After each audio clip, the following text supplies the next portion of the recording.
Welcome, everyone. Thanks for celebrating the 100th anniversary of the Negro Leagues with us. My name is Dan Diodana, and I'm here to talk about the history of race in voting for the Baseball Hall of Fame. And I'll be discussing the history of the Negro Leagues voting and also how race still affects Hall of Fame elections today, both in the Negro Leagues and non-Negro Leagues sections, ballots of the Hall of Fame. Before I get started, just a little background on myself. I'm a member of the SABR Negro Leagues Committee and used to also work at the Baseball Hall of Fame. I worked in the research library there. So the voting process has been one of my interests and passions really since I was in high school. So that's been quite some time now. It's enough time to realize some trends and be able to analyze year-to-year stuff and also historical trends. So I'm also the sports editor at the Holland Sentinel in Holland, Michigan right now, and author of In Cobb's Shadow, the Hall of Fame careers of Sam Crawford, Harry Harmon, and Heine Minouche. So let's start with just a little background on the Hall of Fame. The Hall of Fame began voting in 1936.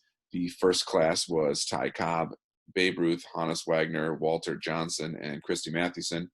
And the facility was opened in 1939 in Cooperstown, New York, 3 years later, when they inducted the first three classes all together for the first induction ceremony. And that was 8 years before Jackie Robinson broke Major League Baseball's color barrier. And Jackie Robinson would later break the color barrier again, becoming the first black player elected to the Baseball Hall of Fame in 1962. But of course, black baseball was around long before Jackie Robinson and was ingrained in our country long before that.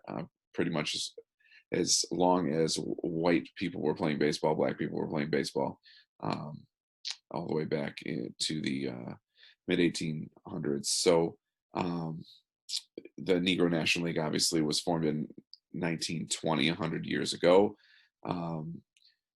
But it took a long time for it to catch on with the Hall of Fame for a lot of reasons. First is, a lot of people, baseball fans may have heard of Satchel Paige and Josh Gibson, but for many white fans, that's all they knew. They knew they had heard of Satchel Paige, knew he was a great pitcher, and maybe some of the tall tales and legendary stories that go along with him. And Josh Gibson, the same thing with his power and his home runs and that he was a catcher. But other than that, a lot of casual fans just really didn't know anything about the Negro Leagues except that there were the Negro Leagues.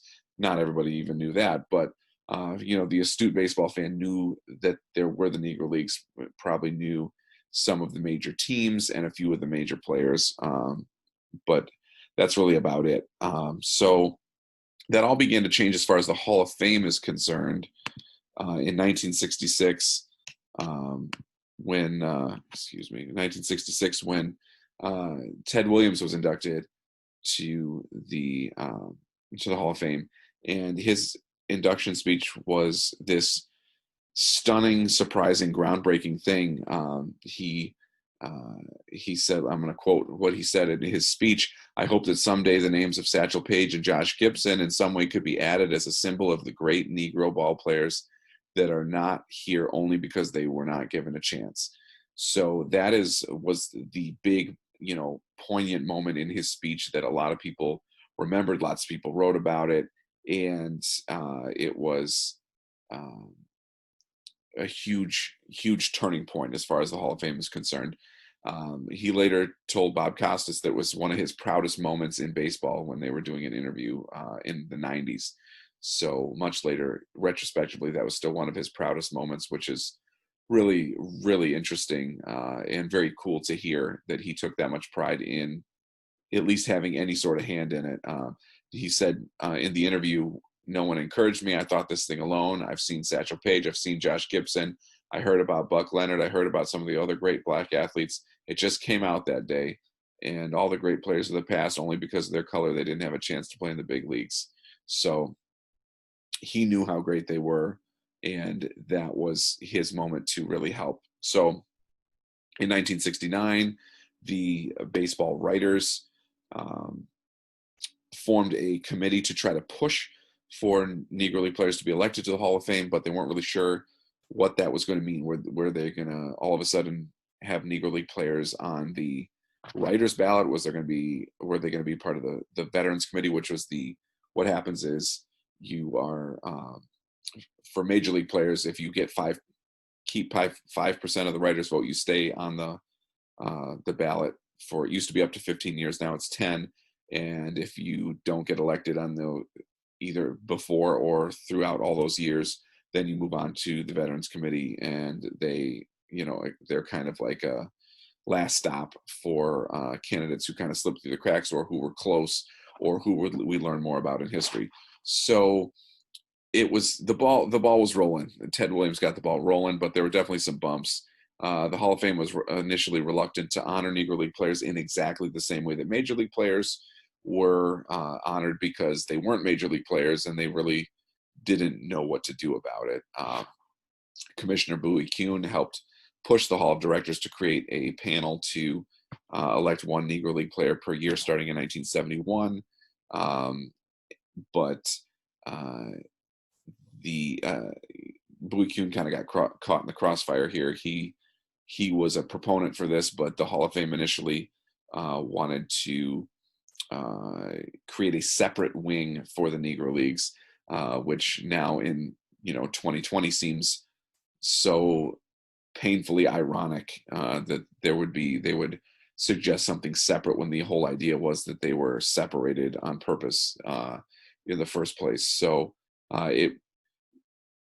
Bowie Kuhn's blamed for this, by the way, but it was not really his fault. Yes, he probably could have said more, but he also didn't technically work for the Hall of Fame. So it was a really gray area. He got a lot of grief for it, though.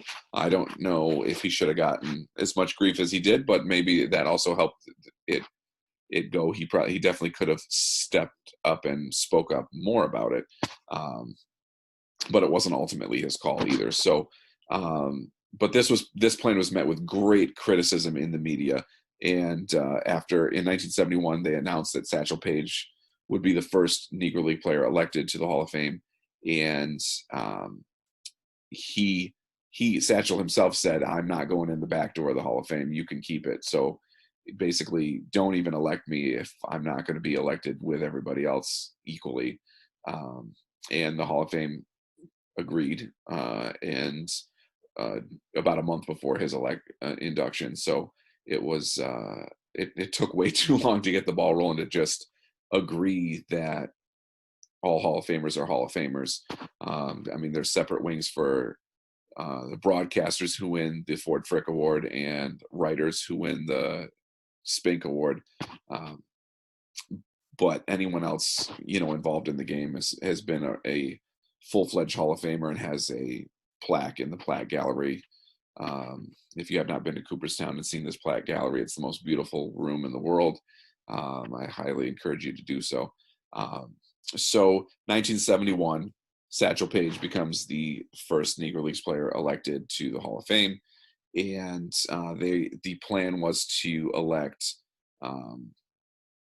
9 players to get a starting lineup into the Hall of Fame. So the next year, Josh Gibson and Buck Leonard were elected, which was a bit of a surprise because it seemed like they were going to elect 1 player per year. That was the plan. But the second year, they definitely wanted another person who was living. So they decided to elect Josh and Buck together, which I think was really cool. They were teammates for a long time in the Homestead Braves. The Braves were a great team. And obviously both of these players deserved it. So that was a pretty cool moment. So that was 1972. Monty Irvin, 1973, was the next player elected, followed by Cool Papa Bell. Excuse me, I went a little far there. Cool Papa Bell, Judy Johnson, Oscar Charleston, Pop Lloyd, and then Martin DeHigo were elected. Monty Irvin, Cool Papa Bell were the outfielders. Buck Leonard was the first baseman. Josh Gibson, the catcher. Obviously, Satchel Paige was the pitcher. Judy Johnson was the third baseman. Oscar Charleston, center fielder, another outfielder. Pop Lloyd was the shortstop. And then Martin DeHigo was the de facto second baseman in this starting 9 because Martin DeHigo played every position. You can see him right above my head. El Maestro, possibly the greatest player to ever play baseball. won 30 games and the batting title at one point during his Cuban career, and did the same kind of stuff in the Negro Leagues. And he basically did both halves of Babe Ruth's career simultaneously, and played every position. And he's inducted into the Baseball Hall of Fame in 4 different countries. So fitting that he was in the first group, but a lot of people didn't really know anything about him, unfortunately, because he was a generation older than guys like Buck Leonard. So that was their starting 9. And then in 1981, the Hall of Fame elected Rube Foster, who was the pioneering figure that started the Negro Leagues in 1920. He's the owner of the Chicago American Giants. He was a great pitcher in his own right. Wearing a shirt with some paintings of him today. He's also my birthday buddy. He was born, a century or so ahead of me, but I really enjoy that we are birthday buddies. So after that, as far as the Hall of Fame was concerned, that was it. That was going to be it. It was we're going to get a starting 9, and they got the pioneer who started the Negro Leagues, and then they were going to just be done. That was the representation that they had planned on, and that was it. So it took a little bit of, it took a while for people to realize, hey, there was probably more people that deserved it, because at first it was just like, oh man, this is so great. Nine players plus Rube Foster in, like a 10-year period or 11-year period. This is great. This is good representation. And then it took a few years to realize that there were more than 9 players that deserved it. And then that was, through a special Negro Leagues committee starting, if I did not mention that before, starting in 1971. And then in 1987, Ray Dandridge was elected by the Veterans Committee. So he was still the only player, I believe, from the Negro Leagues elected not in a special Negro Leagues committee. He was elected with the Veterans Committee, and in this picture here, he's with Catfish Hunter and Billy Williams, who were inducted also in 1987 through the writer's ballot. There was a huge push for Ray Dandridge while he was still alive, and he was elected in 1987, great third baseman in his own right. There were very few major league third basemen in the Hall of Fame at this point. It still is the most underrepresented position in the Hall of Fame. So this was a big deal that the first position that had multiple people from the Negro Leagues was third base. But then you're in a position where, Ray Dandridge was, it was tremendous. And, people don't really remember, and even people really involved with the Hall of Fame think about how big of a deal it was that he was elected by the Veterans Committee, because when you're elected by the Veterans Committee, you're going up against a lot of players that had just been on the ballot and maybe narrowly missed. And then after Dandridge, it showed how difficult it was, because you had guys like Richie Ashburn, and you just had Bobby Dorr, and Red Shandings came right after this, and you had a lot of players that that were very popular, Nellie Fox, that had come close, and that made the Hall of Fame. But it's hard for a committee that's focused on the major leagues to know enough about the Negro Leagues to vote for somebody like Dandridge ahead of Richie Ashburn. Was kind of groundbreaking at the time, and still the only time that's happened. So then we got to 1995, and still nobody else had been elected as far as the Negro Leagues were concerned since Ray Dandridge. And the Hall of Fame committee, the Hall of Fame decided that there were not enough Negro League representation, also not enough representation from players from the 1800s. So they said from 1995 to 2000, they're going to elect one Negro Leagues player and one 1800s player per year, in addition to anybody else that would go from the Veterans Committee. So, people were worried there's going to be really huge Hall of Fame classes. It still wasn't that much, considering that it was a kind of weaker point in the writer's ballot. So this was really groundbreaking. It ended up being through 2001. for the Negro Leagues because they decided they needed an extra year for someone. So during this time, Leon Day was the first one inducted, and he was a great pitcher for the Newark Eagles on their championship team, and also could play some other positions. But he was the second pitcher, full-fledged pitcher inducted, if you don't count Martin Dihigo, Satchel Paige being the first. And then Bill Foster, who was Rube Foster's half-brother, who was also a pitcher, was next. Willie Wells, the shortstop. Bullet Rogan, who was also a pitcher and also played the field as well for the Monarchs. And then Smokey Joe Williams in 1999, who many believe was the greatest of all Negro Leagues pitchers. Some people believe even greater than Satchel Paige. There was a poll I think it was in the late 40s, for each position in the Negro Leagues through a lot of the black newspapers, and Smokey Joe Williams beat Satchel Paige in that vote, nationwide vote. So very deserving pitcher there. In 2000, Turkey Stearns from the Detroit Stars, outfielder, who has the most home runs in Negro League play. Josh Gibson hit many more home runs, but a lot of them were in barnstorming games and exhibition games and all this kind of stuff. But as far as actual league games, Turkey Stearns has the most. And then in 2001, Hilton Smith, another pitcher from the Monarchs, was elected. So again, it was assumed that this could be the end, that the so-called quota was filled of the Negro Leaguers. But more research was done and more was found out about the Negro Leagues, and especially pre-1920, what they called the pre-Negro Leagues, and also as far as Latinos in the Negro Leagues. Martin Dihigo was the only player elected at this point. So the Hall of Fame actually, seemed kind of behind the times with the Negro Leagues for a while, but in this instance, they were actually, one of the driving forces in doing something. And they published a book that was published by National Geographic called Shades of Glory: The Negro Leagues and the Story of African American Baseball. And that was published in 2006. And that was the same year that the Hall of Fame was holding a special election for the Negro Leagues and pre-Negro Leagues. And, a couple of years ago, everybody thought this was it. Maybe there aren't that many qualified candidates left, maybe, a couple names that people have heard from the past. But all of a sudden in 2006, 17 people involved in the Negro Leagues were elected, which was just amazing. It was very stunning. We've got in 2006, I just flashed a Buck ONeil's picture here. He gave the speech. He was not one of the 17 elected, but he was living and graciously gave the speech for everyone else. So he and Minnie Minoso were the only finalists that were still alive. Neither one of them were elected.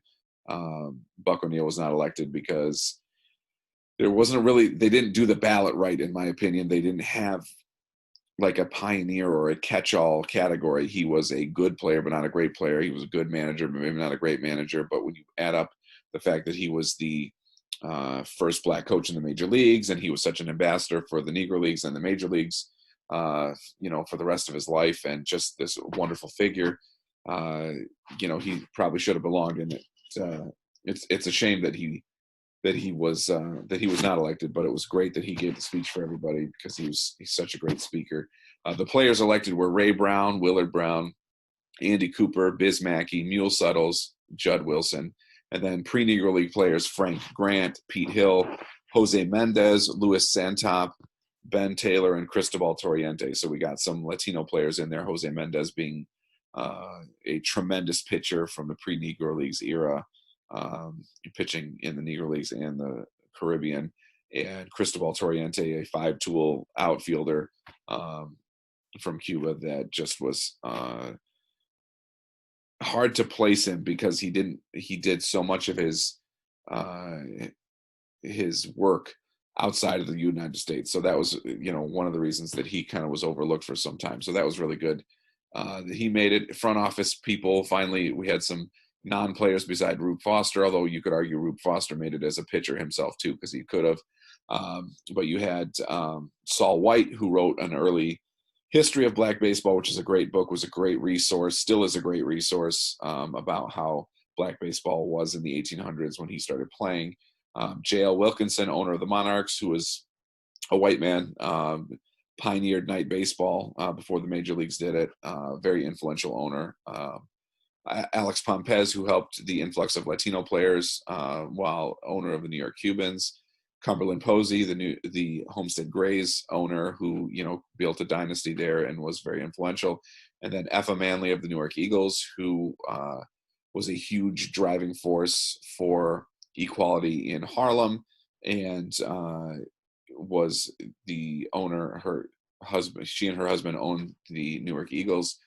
She also fought against Major League Baseball after integration to honor Negro League contracts, because Negro League stars were getting raided. They were getting raided by the majors without any compensation to the Negro League teams or owners. So she was a huge driving force in a lot of ways, and a big part of American history. And she is, to this day, the only woman elected to the Baseball Hall of Fame. So that brings the number of Negro League Hall of Fame personnel to 35, which is where we stand today. Again, the Hall of Fame kind of thought this big election as being a closing of the book on the Negro Leagues, and didn't really have anything else planned after this. But this outraged so many fans just simply because Buck ONeil was not elected, and he's one of the most beloved and greatest ambassadors in the history of baseball. The Hall of Fame ended up creating the Buck ONeil Lifetime Achievement Award in his honor, and he was the first recipient of that. And there's a statue of him right outside the Hall of Fame plaque gallery, but that's still not enough for a lot of people, although I think it's, in all honesty, in the long run, a better tribute to him and all of the things that he did. But don't get me wrong, I think he should have a plaque in there as well. So again, with more research and more known about Black baseball, the Hall of Fame was pressured not to close the door on the Negro Leagues. And a few years ago, it split the old Veterans Committee up into different eras. So you have experts and players from specific eras that were in charge of just voting on those specific eras. I think it was a really good idea to split people up. You didn't have any more 1800s players being overlooked because they're going up against somebody very popular like Gil Hodges, who's been on the Veterans Committee ballot for so many years. It's hard to differentiate there, and then you throw the Negro Leagues into that too. What do you even do there? So now Negro League players are included in the early baseball committee, which is basically pre-integration, and its first election under that format is this December. So we're going to see what happens here. There's a couple of different committees that will meet this December. So there's definitely some leading candidates, starting with Buck ONeil. Obviously, pitcher John Donaldson is a big candidate that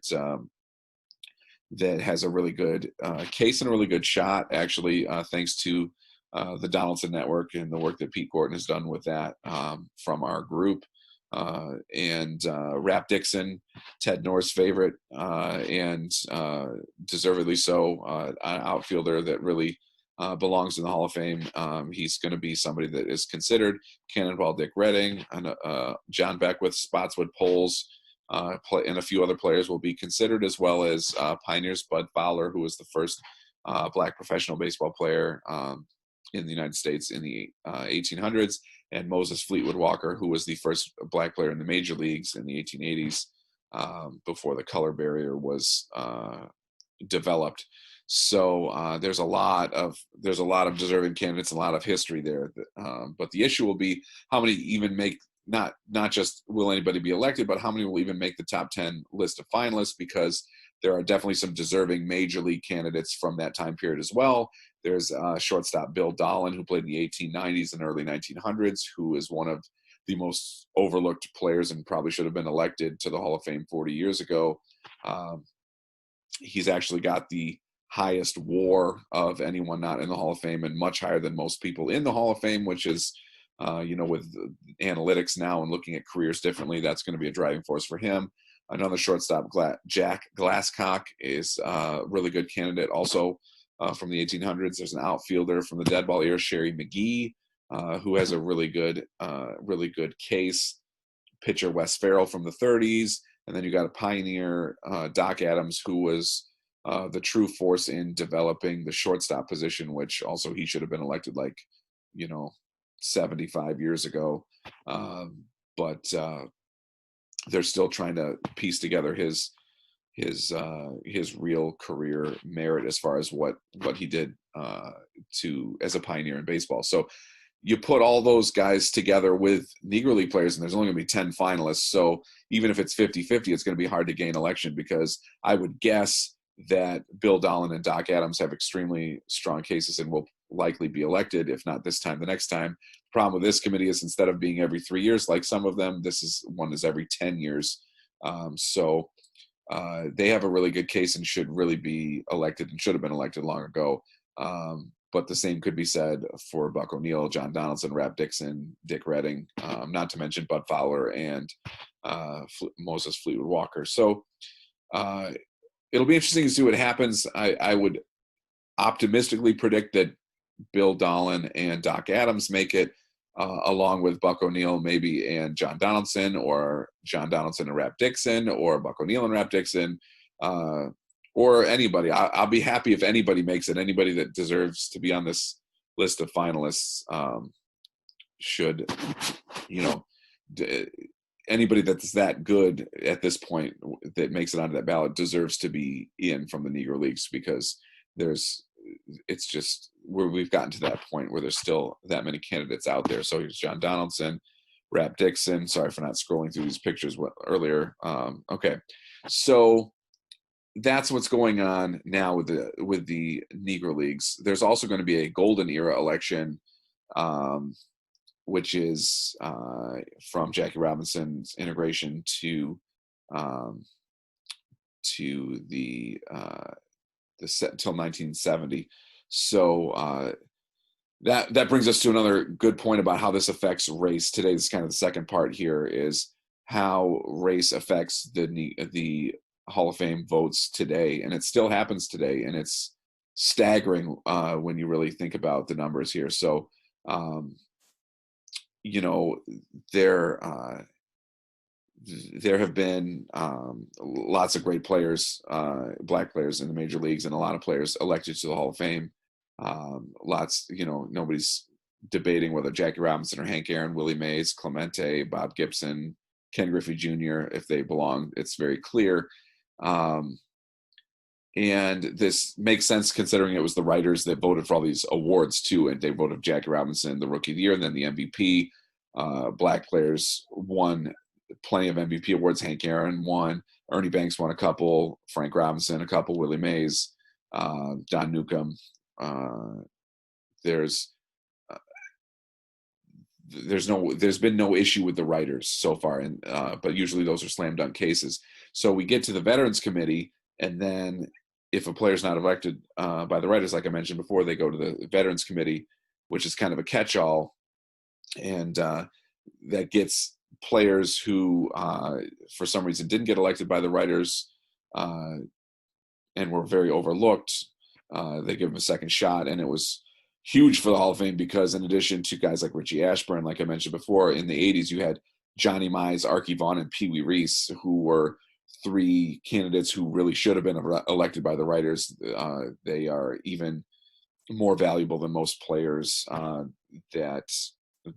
pretty much all of the players that have been on the Veterans Committee, but it took them for some reason or another too long, or people were voting for different candidates. So now we have the specific era committees, but interestingly enough, and almost horrifying in a lot of ways, is there's been no support for non-Negro Leagues players of color in these ballots. So since 1980, 30 players have been elected in some form of the Veterans Committee or Eras Committee. And we're not talking about players who were in Negro League committees, or we're not talking about Ray Dandridge, who was a Negro League player who was elected. So of the four, Larry Doby was elected in 1998. He played a good chunk in the Negro Leagues before integrating the American League and was a huge pioneer. He didn't get elected till 1998, even though he retired in 1960 and was a pioneer of the American League and a star of the Negro Leagues and one of the best outfielders in the major leagues during the 50s. So I don't know what the heck happened there, but that was a horrible travesty that it took that long, and he died a couple years later. Thankfully, he was alive to enjoy his own induction. Um, so that was in 1998. Um, and then the very next year, Orlando Cepeda, who was Latino, was elected in 1999. But he, just a couple years earlier, had missed in his final year on the writers' ballot by 1.5%. You have to get 75%. He got 73.5%. So he was just a couple votes away from making it by the writers. So let's say he made it by the writers, and if we're counting Larry Doby as a Negro Leagues player, then the Hall of Fame since 1980, if you're given enough time for the integration to happen and enough players to, have been around enough to start being considered by the Veterans Committee. I'm starting in 1980, and if like I said, if Orlando Cepeda had been elected by the writers, which he almost was, and if we're considering Larry Doby a Negro Leagues player, which he was for several years, so you can consider him a Negro Leagues player, then no other players of color were elected by any form of Veterans Committee from 1980 till last year. So there's from 1980 to 98, that's 18 years of nothing. Then you had Larry Doby and Orlando Cepeda back to back. And then you had another 18 years before Harold Baines and Lee Smith were elected in 2019. So that is just stunning. And it's not just stunning because of the race factor, which is stunning, but also because it's not like there's a lack of candidates out there. There are so many great candidates and deserving candidates who've been passed over. And it just shows that the prejudice in the major leagues after integration is that you basically had to be a star to be a black player. And to get in the Hall of Fame, you have to be like a first ballot kind of Hall of Famer to do that. And lots of first ballot Hall of Famers happen. Mays, Aaron, Jackie Robinson. You had guys that were elected right away or almost right away. Bob Gibson, Willie Stargell, Willie McCovey. You just didn't. Frank Robinson. You didn't have this bubble candidate situation where players were getting in. Now, unfortunately, during that time, lots of white players who were bubble candidates or borderline candidates were getting in. So to think that just 4 players overall, and really, if you consider it just slightly differently, like I said, only 2 players in 40 years of the Veterans Committee have been players of color is awful. It's just an awful ratio. And like I said, we're going to talk about some of the candidates who have really been affected by this. So there are tons of great candidates out there. Let's start with the golden era. You have Dick Allen and Tony Oliva. They both, the last time the golden era met 3 years ago, they both missed by a single vote.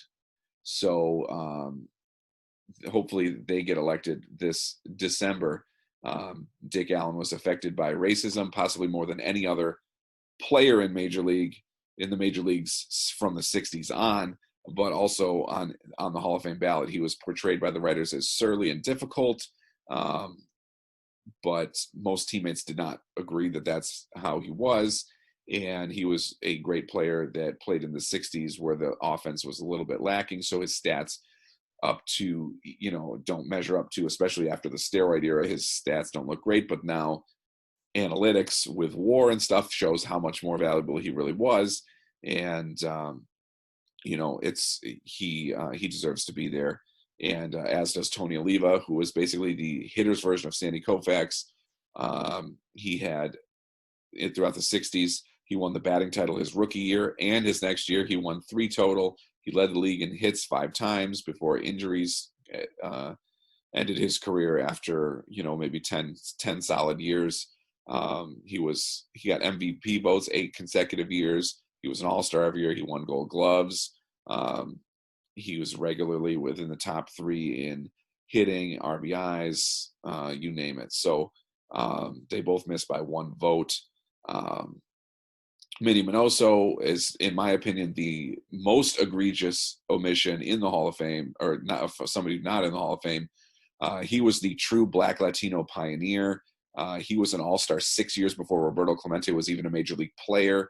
A lot of people mistakenly think that Roberto Clemente was the first Latino star in the major leagues. He is definitely the most important Latino to ever play in the major leagues and the best Latino to play in the major leagues. And, just with his humanitarian efforts and everything, he's one of the most important figures in the game.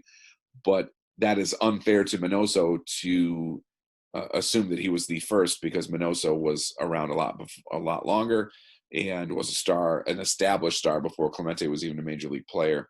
Minoso played a couple years in the Negro Leagues, and then, which is why he didn't get elected in that Negro Leagues vote, even though he was on the ballot. He'd only played like 2 or 3 years in the Negro Leagues.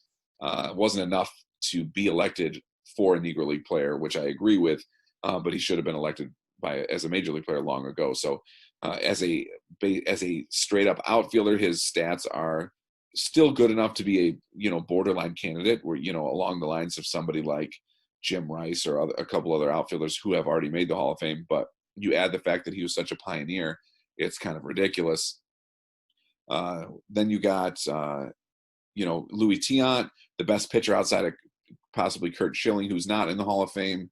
His stats are superior to Catfish Hunter and Jim Bunning, who were contemporaries, but they're white and they're in the Hall of Fame. Louis Tiant is Black and Latino and not in the Hall of Fame. I wrote a 20-page paper in college about how Latinos were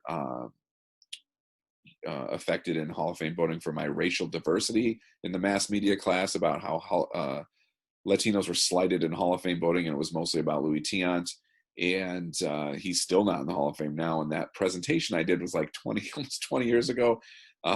So it's stunning that he is not in, and it just shows.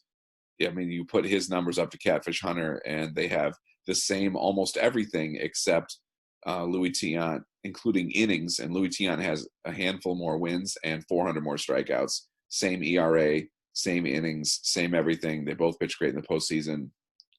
I still don't understand that. So then you got guys like Maury Wills, who also has almost made the Hall of Fame on one of these committees. You got Vada Pinson, Elston Howard, Curt Flood, who revolutionized the game by challenging the reserve clause. Then you got guys like Jimmy Wynn and Willie Davis, whose stats look so much better now that we have analytics. And Willie Davis was not even, you have to be 10 years in the major leagues to be considered for the ballot, but they didn't always put everybody on the ballot. Willie Davis wasn't even put on the ballot, even though he had 2,500 hits and was one of the best defensive center fielders ever. So that was a travesty in itself. But now he's looking like a good, a decent candidate. Felipe Alou, who was a great candidate when you combine his playing and his managing. Bill White, who was a great player and a pioneer in the front office and the broadcasting booth. The problem is they don't really have these catch-all things, which happened to Buck ONeil.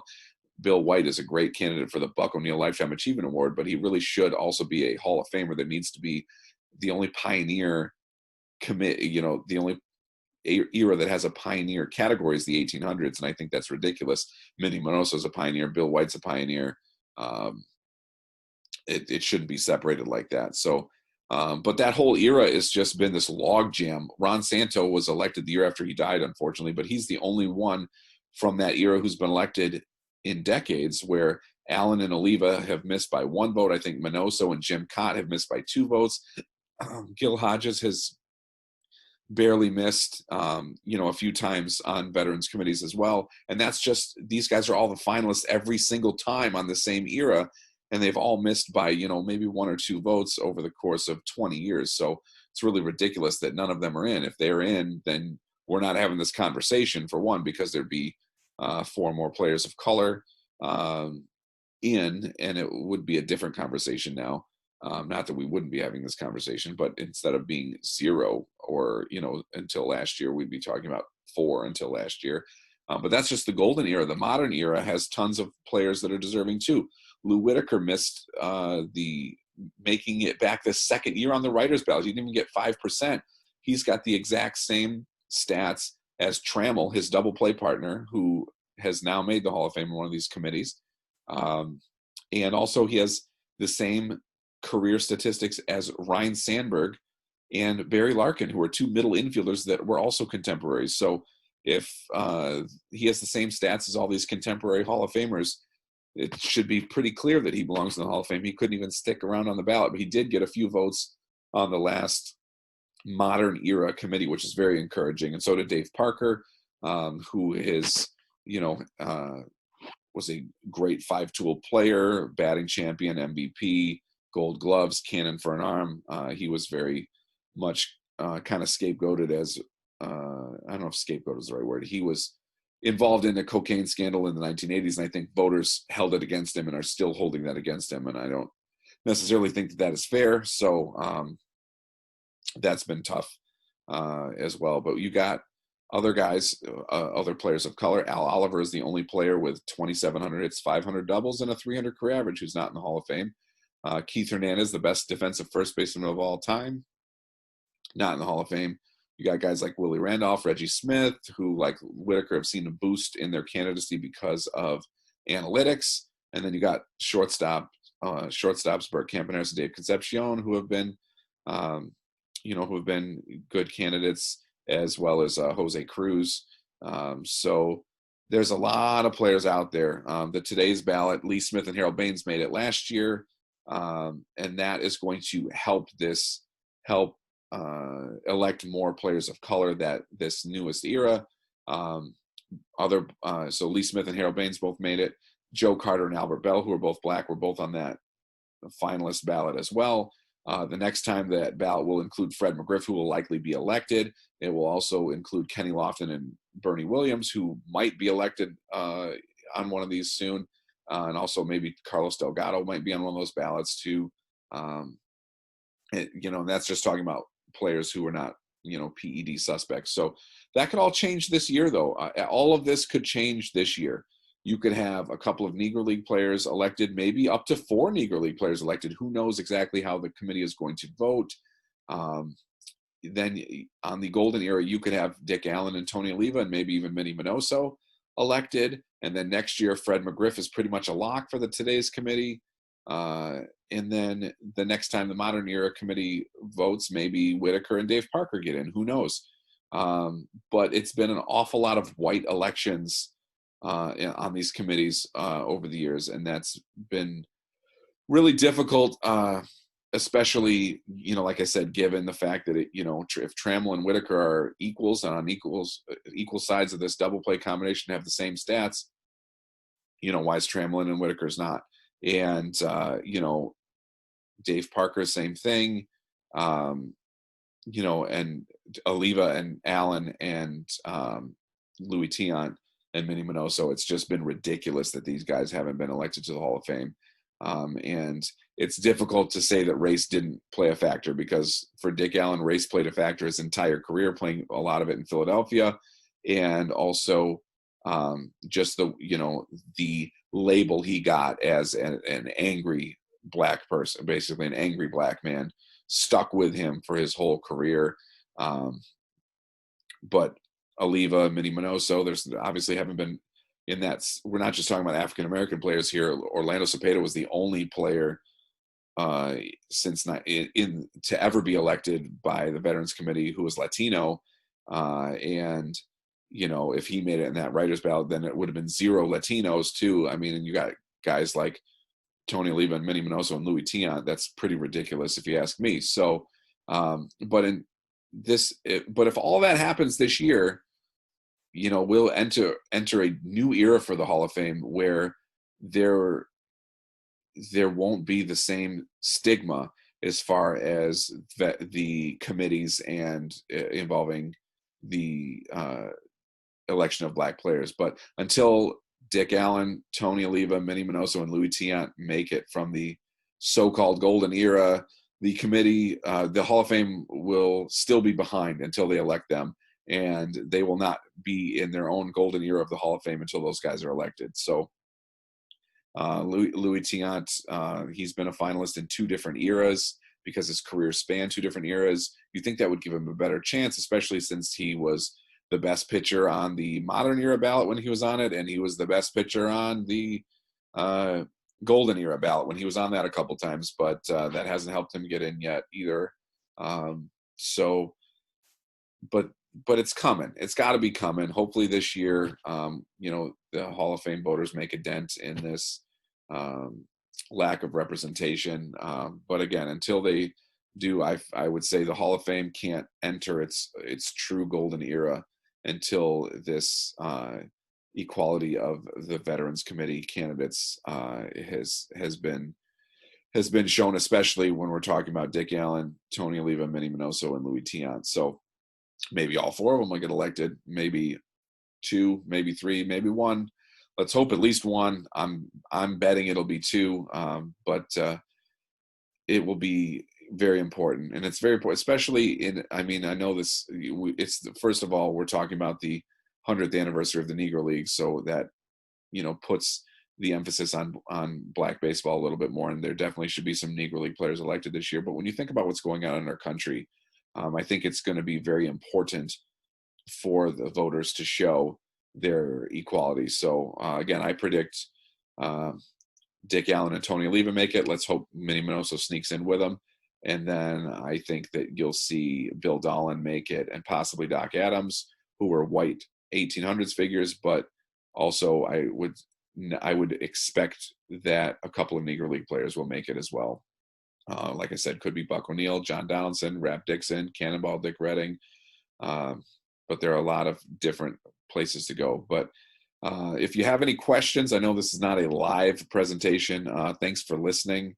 I appreciate all the interest in Black baseball and the Hall of Fame, and just the Negro Leagues in general. If you have any questions, my email address and Twitter handle are on the screen. Feel free to drop me an email and ask any questions. Like I said, I've been obsessed with the Hall of Fame vote for pretty much my entire adult life, even back into high school. So we used to go to Cooperstown every year after visiting family in the Catskills, and we just got hooked on Hall of Fame elections, and led me to work at the Hall of Fame, and still leads me to be obsessed with these votes. So, and I'm still on the crusade for Minnie Minoso, as well as Tony Oliva, Dick Allen, Louis Tiant. And we'll see after this year. Hopefully I won't have to crusade for quite as many people. So, but thanks again for watching, and for supporting the 100th anniversary of the Negro Leagues.